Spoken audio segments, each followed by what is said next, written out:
I'm Sam Roberts of the New York Times, and welcome to the New York Times Close Up. Today we're talking about climate mandate deadlines that are fast approaching and what will happen to the apartment buildings that are having trouble complying. But first, we're going to be joined by Jessica Tisch. She's not just the Department of Sanitation Commissioner, a Harvard graduate and lifelong New Yorker. She's also a viral sensation. After uttering a couple of sentences in a speech last fall, let's take a look. The rats are absolutely going to hate this announcement. But the rats don't run this city. We do. And here's what happened on TikTok. The rats are absolutely going to hate this announcement. But the rats don't run this city. We do. Joining me in the studio is the Sanitation Commissioner, Jessica Tisch. Going viral is fun, more than 23,000 videos on this, but it's actually, of course, a very serious and important job. The Sanitation Department collects 24 million pounds of trash, recycling, and compostable material every day, operates 59 district garages, manages a fleet of more than 2,000 collection trucks, 450 mechanical brooms, 750 salt spreaders, and lots more. Commissioner, let's talk about rats for a minute. Why do we have so many? Should we get more cats? Should someone invent a better mousetrap? What is the problem, and will a rat czar solve that problem? So there's a lot of reasons why we have rats. I think very deeply about the reasons associated with trash. There are obviously other reasons, but I want to talk today about the trash relationship to rats. And in my mind, we can do a few big things to get at the rat problem in New York City. First big thing is the 24 million pounds of trash bags that you just referenced. Which is incredible. It's incredible. They sit on the curbs every day for 14 hours a day. New Yorkers set them out at 4 p.m. And then historically, the sanitation department hasn't come to pick them up until 6 a.m. the next morning. And so one of the things we're doing is we're changing that paradigm. We are shutting down the all-night, all-you-can-eat rat buffet. And we're asking New Yorkers to make a really big change. The new rules, which go into effect on April 1st, say no black bags can be placed on the curb before 8 p.m. If you want to set them out earlier, you can do so at 6 p.m. in a container. And on our side at the Department of Sanitation, we're going to collect the trash much earlier. We're going to collect about 25% of it at midnight rather than on the 6 a.m. shift. So wait a minute, these trucks are going to keep us up all night? Or is this a trade-off we just got to deal with? Well, first, I think it is a trade-off, but second, actually, if the trucks haven't been keeping you up yet, then we're in good shape because we've been running a large amount of midnight collection for the past 9-10 months. Okay. So we haven't noticed, or at least you haven't gotten many complaints. We have not gotten many complaints. And I also think this is something that most cities around the world have done over the past 10 or 15 years. They've really innovated in the area of waste management, and New York City hasn't. So this is our opportunity to catch up with what other major cities are doing around the world. It also ought to help with congestion during the day, right? Oh, absolutely. The idea is, one, get the bags off the street, but also get the trucks off the street earlier in the day. And what does it do about overtime or any additional costs because of that? It's basically cost neutral for us. We have 3 different major shifts we can run, and we're just shifting more of our personnel and more of our trucks to the midnight shift rather than the 6 a.m. shift. One of the great things the Sanitation Department has done, at least I think to most New Yorkers, is the alternate side of the parking and making that more practical, more reasonable, instead of whole days or whole mornings, hours in which it really matters. Is anything like that in the works, such as this? I mean, this sounds like a major innovation and one that'll be helpful. Is there anything major like that in the works also? So a few things. During the pandemic, I think most New Yorkers saw that the city got meaningfully dirtier. And why was that? In my opinion, it's because at the beginning of the pandemic, in March of 2020, when we had to make the first pandemic budget, the cleanliness function was completely obliterated from the sanitation department. Those are basic things like clearing out the litter baskets, like cleaning the highway on and off ramps, and as you mentioned, sweeping the streets. All of that was cut back dramatically. And you know what? Overnight, New Yorkers saw a difference.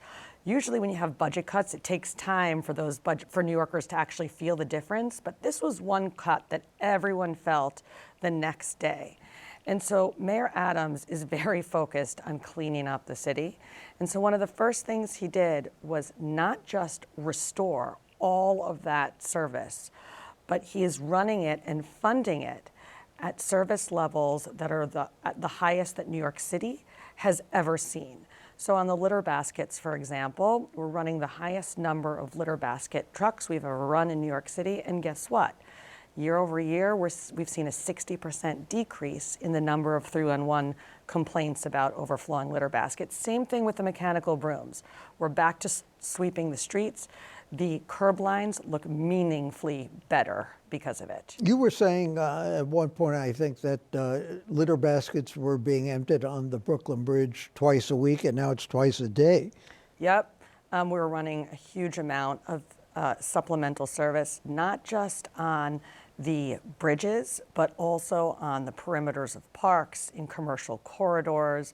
The baskets are being emptied approximately 50,000 times more each week than they were during the pandemic. We were talking earlier that it's pretty amazing that women are the commissioners in the fire department, sanitation department, police department. Not only amazing that that is taking place, but that it's sort of taking for granted. But I would argue that you probably have the most difficult job in that yours is the most visible. People have trouble quantifying crime. They don't deal with the fire department that much, but they see garbage and rats more than any other city service. What has been your biggest challenge as sanitation commissioner?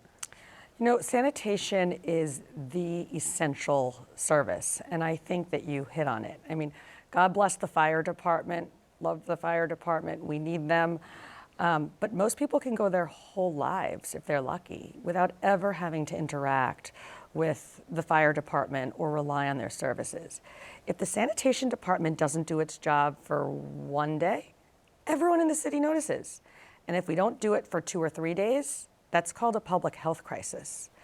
And the challenge for me, and sort of the thing that is most attractive and exciting about the job, is there are huge opportunities right now to do strategic things to change the ways that we manage trash and cleanliness in New York City. So basic things like I was mentioning, changing the set-out times. We also recently announced that we are running the largest curbside composting program in the country, where finally, after decades of talking about this, we've committed to running weekly curbside composting service to every New York City resident over the next 19 months. What about dog poop? When Mayor Koch started cracking down on this, I guess in the late 70s or so, I thought it was the beginning of the revival of the social contract in New York City, when things looked totally anarchic and chaotic. And now you seem to suggest that the problem is resurfacing again. How big a problem is it, and why do you think people are not paying attention to the law? Well, I think there's a few things going on in that area. Among them is we are still trying to find an effective enforcement strategy. I don't believe in enforcement for the sake of enforcement, but I do believe in enforcement for the sake of upholding the very basic cleanliness rules, sort of the social contract stuff. And there, in the area of enforcement, we've made great progress enforcing rules for property owners around cleaning 18 inches in front of their into the street in front of their property. We've made great progress in terms of enforcing alternate side parking regulations.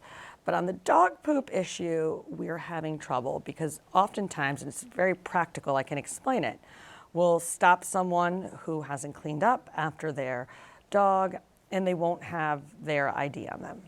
And so unless we want to bring them into a precinct, there's no way to enforce it. And the policy decision on our end has been, we don't want to lock people up for this. So we're trying to find the right balance and the right strategy to address the problem that I agree is reemerging. And what are some of the possibilities? Are you close to? Oh, well, other cities have done a lot of different things. One city has a dog DNA database.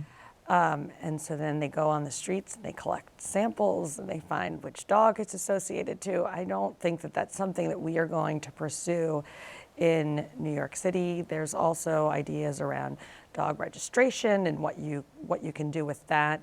But this is one area where we're still looking for an appropriate and effective enforcement strategy. Are New Yorkers slobs?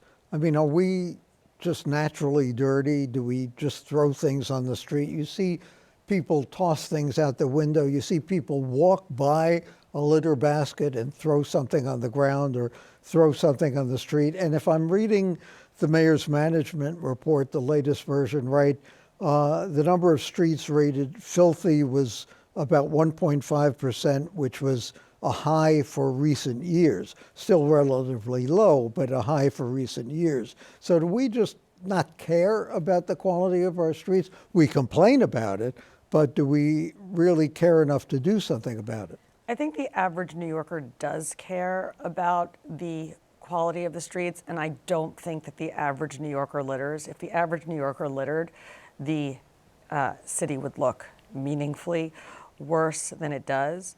But I think, obviously, that there are some New Yorkers who don't pay enough attention to the cleanliness of our streets. And that's why I look at the cleanliness of the city as a shared responsibility.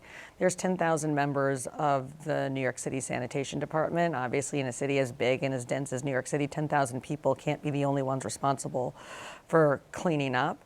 I think the mayor has made the right investments in the Department of Sanitation, cleaning up areas like no man's lands, underpasses, overpasses, highway on and off ramps that really had never been cleaned before. But on the other side of it, we also really need the public to do its part. And that's where our enforcement strategy has to come in. So we do have our enforcement agents out, both uniform and civilian, and our supervisors writing summonses for violations of the very basic cleanliness rules in the city. Year to date, the cleanliness-related violations that we've written are up 80%. Graffiti, is that within your domain as well? Graffiti has been managed historically by EDC, but we work very closely with EDC, more so now, to direct their operations so that they're focusing on the areas where it's the biggest chronic problems.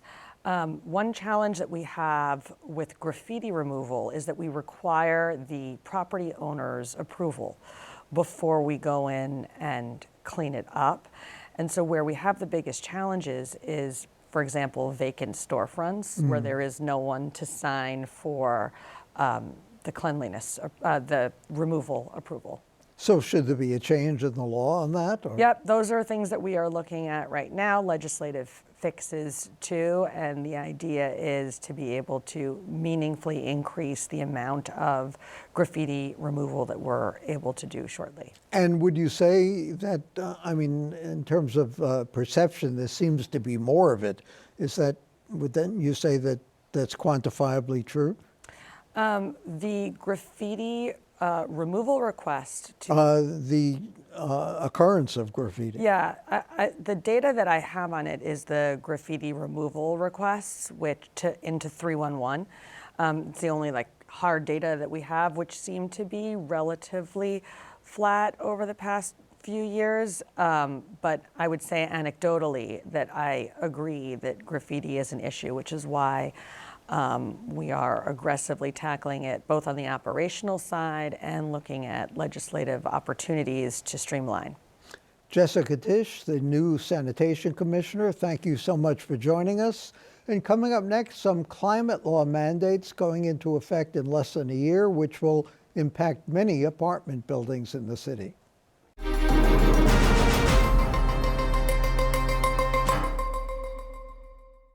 Conforming to ambitious climate mandates in New York City may be a challenge as deadlines are approaching.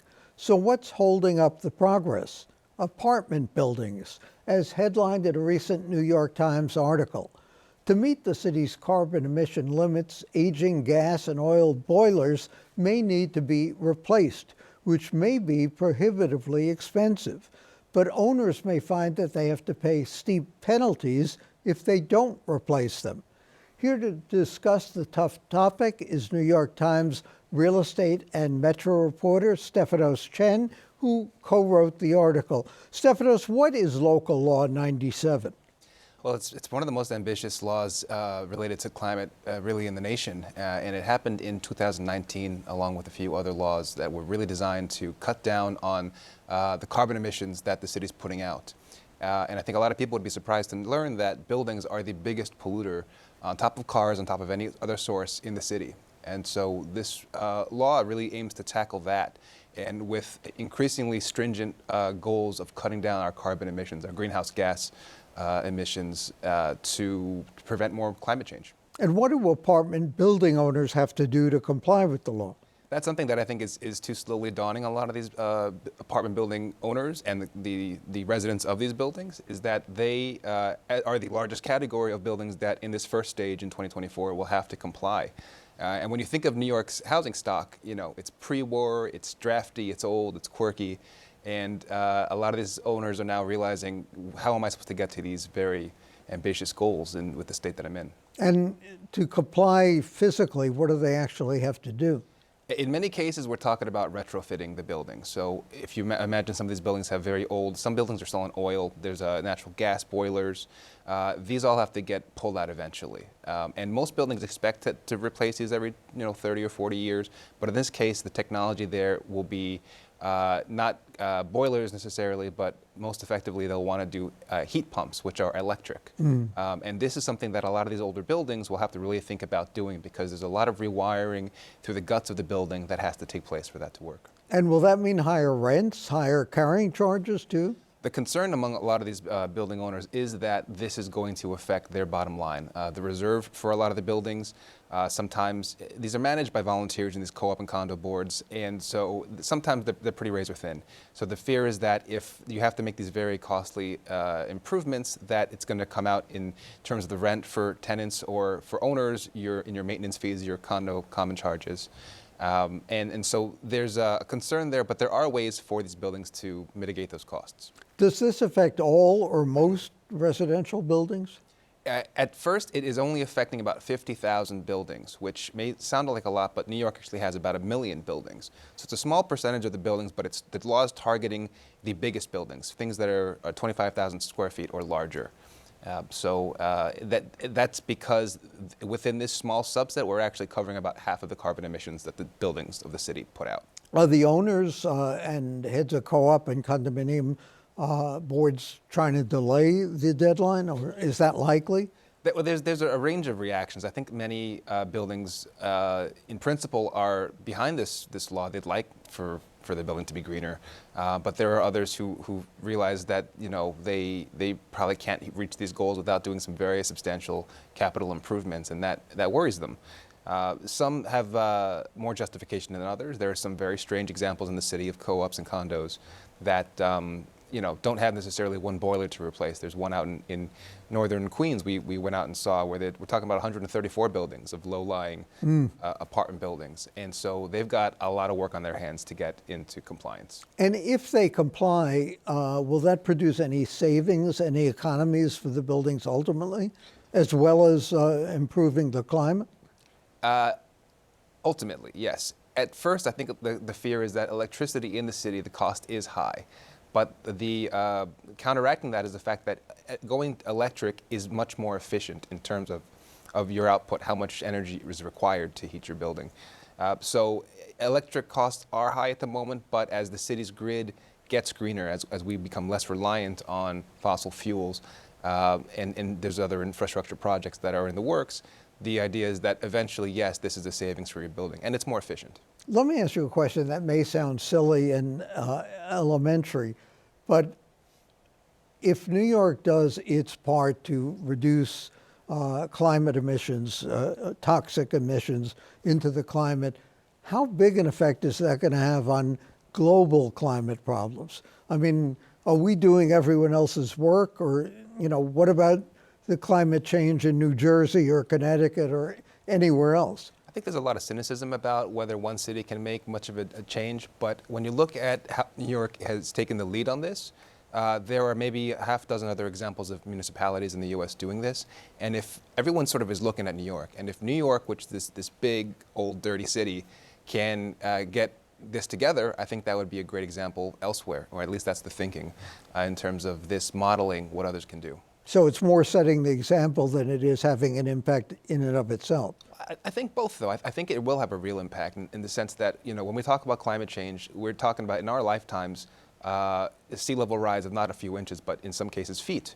And there's already evidence of this occurring in some of the most vulnerable parts of the city by the coast, people living in basement apartments who had tremendous flooding in recent years. And so anything we can do, I think, to mitigate that, the thinking should be done now. Quickly, one other thing you've written about in the Times, Madison Square Garden. Why does it need a permit at this point? Well, Madison Square Garden essentially needs this permit it's been many years in the making that this has to be resolved so that there were plans to fix Penn Station, which is the transit hub is beneath Madison Square Garden. So Madison Square Garden is sort of the linchpin in a lot of the plans going forward. Governor Hochul is very hopeful to get some major changes to the transit hub. And there's currently also issues with the large redevelopment plan that Vornado, a large developer, has put forward. They're actually pausing that plan.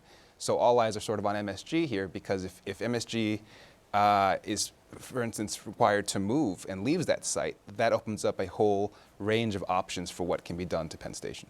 So it does need a permit to stay where it is. That is what is being argued now, and there are folks hoping to push that point so that MSG is forced to make a move. Thanks to Stefanos Chen of the New York Times Metropolitan Staff. And coming up next, my thoughts on St. Patrick's Day.